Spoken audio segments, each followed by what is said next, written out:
Oh, hello again. Yeah. Afternoon. It's a bit grey out there, rainy, need the lights on, yeah. I was teaching sociology earlier today, and we're looking at the idea of white collar and corporate crime.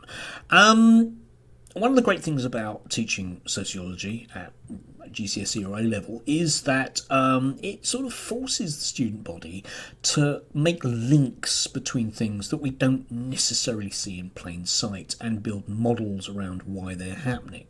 That's one of the reasons I like the subject, apart from obviously the chance to discuss Marx in the classroom. Natch.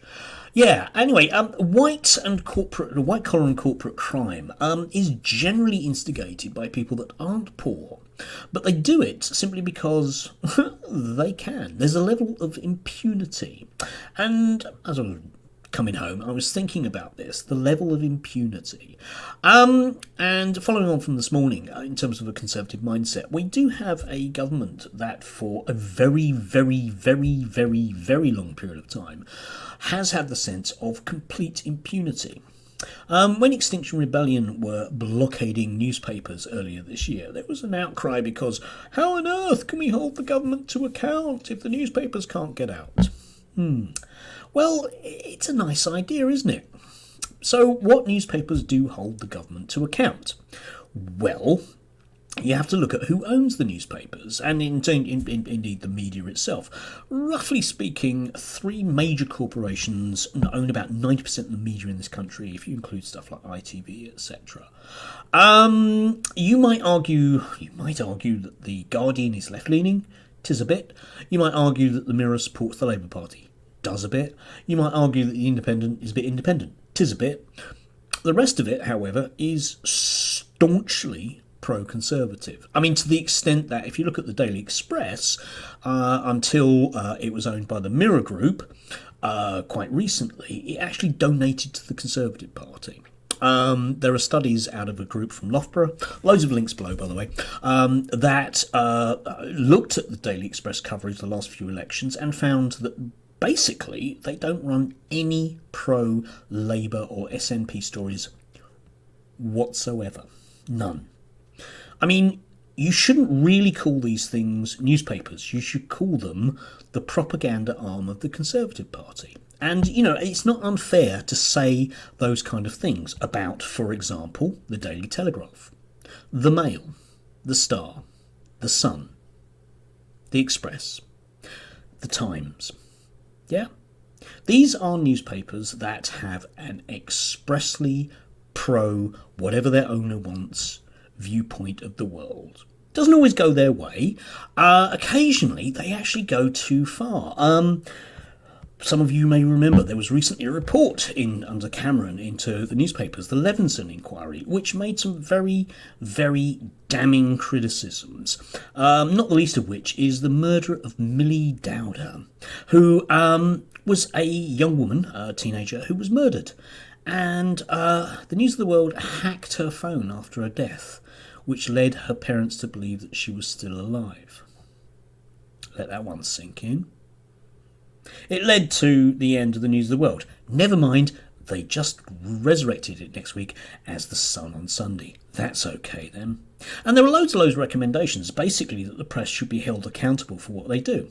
The Cameron government decided not to do that. I wonder why. Well, because with an overwhelming press support backing, this government is never held to account. Yeah, there is a general feeling that, you know, for example, if you look again at the work that comes out of Loughborough at the last few elections, every time there's an election, then magically the Conservative Party can do nothing wrong. Overwhelmingly in the media. The Guardian might support the Labour Party, the Mirror will, just generally. Apart from that, lone voices, nothing else really. The findings of the Levinson inquiry have not been put in place in any way, shape or form. And if anything, this government is doubling down on them. We have the beautiful spectacle of Paul Dacre, who was the editor of the Daily Mail, who is very, very likely to be put in charge of Ofcom. foxes in charge of chicken coops, methinks.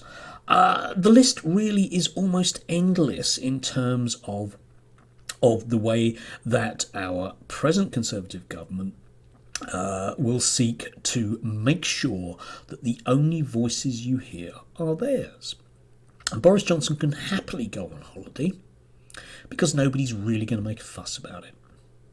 The Conservative Party can happily take millions in donations from very dodgy people because nobody's really going to take any notice of it. The fourth estate, holding the government to account. We will see. This stuff is actually, often left-wingers get criticised for simply saying, oh, if the media was better.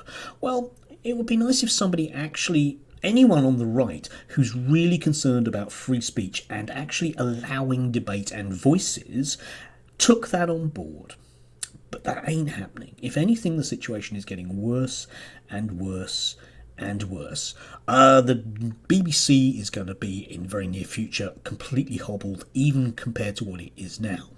There will be no independent voices, other than, a few lone voices on YouTube, unless they want to come and cart me away, along with a handful of other people. And that'll be it, yeah? Impunity is really dangerous. When a government thinks it can do anything, it really will. Still, maybe I'm wrong. Please tell me I'm wrong. I must be wrong. I teach sociology.